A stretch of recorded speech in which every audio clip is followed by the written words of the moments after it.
Oke, di sini bersama saya Bagas Daniel. Di sini saya akan menjelaskan materi tentang keadilan bisnis. Menurut KBBI, kata adil berarti tidak berat sebelah atau tidak memihak ataupun tidak sewenang-wenang. Paham tradisional mengenai keadilan. Yang pertama, keadilan legal. Keadilan legal adalah keadilan yang menyangkut hubungan antara individu atau kelompok masyarakat dengan negara. Intinya adalah semua orang atau kelompok masyarakat diperlakukan secara sama oleh negara di hadapan dan berdasarkan hukum yang berlaku. Yang kedua, keadilan komutatif. Keadilan komutatif menuntut agar semua orang memberikan, menghargai, dan menjamin apa yang menjadi hak orang lain. Prinsip keadilan komutatif menuntut agar semua orang menepati apa yang telah dijanjikannya. Yang ketiga, keadilan distributif.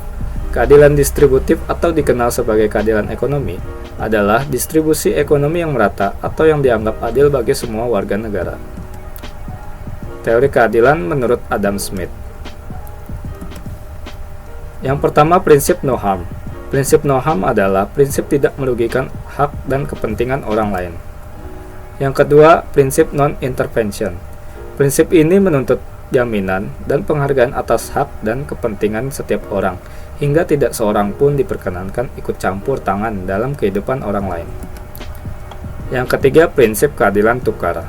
Prinsip keadilan tukar atau pertukaran dagang yang baik merupakan penerapan lebih lanjut prinsip no harm secara khusus dalam pertukaran dagang antara satu pihak dengan pihak yang lain di dalam pasar.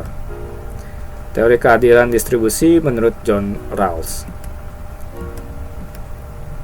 Menurut Rawls, pasar bebas justru menimbulkan ketidakadilan dari sistem kebebasan kodrati, yaitu sistem ini mengizinkan pembagian kekayaan dipengaruhi tidak tetap oleh berbagai koneksi.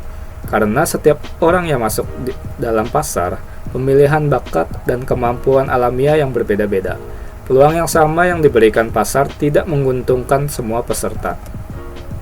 Ketidaksamaan sosial dan ekonomi harus diatur sedemikian rupa sehingga ketidaksamaan tersebut menguntungkan mereka yang kurang beruntung sesuai dengan kedudukan yang terbuka bagi semua di bawah kondisi pemasaran kesempatan yang sama.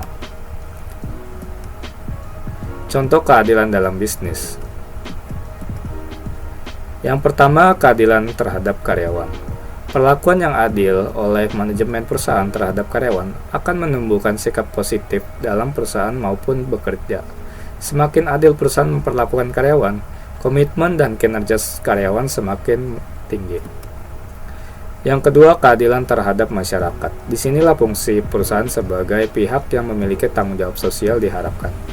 Hal ini dapat dilakukan dengan cara menyediakan sarana kesehatan bagi masyarakat sekitar, menyediakan kuota karyawan yang berasal dari daerah sekitar perusahaan, dan terlibat dalam kegiatan sosial kemasyarakatan lainnya. Dan yang ketiga, keadilan terhadap pelanggan dapat ditunjukkan dengan layanan purna jual yang baik, kualitas produk yang terjamin, dan adanya perlindungan terhadap hak-hak pelanggan. Di sini menuntut loyalitas, kepercayaan, pelayanan yang baik, dan lain-lainnya. Oke, atas perhatiannya saya ucapkan terima kasih.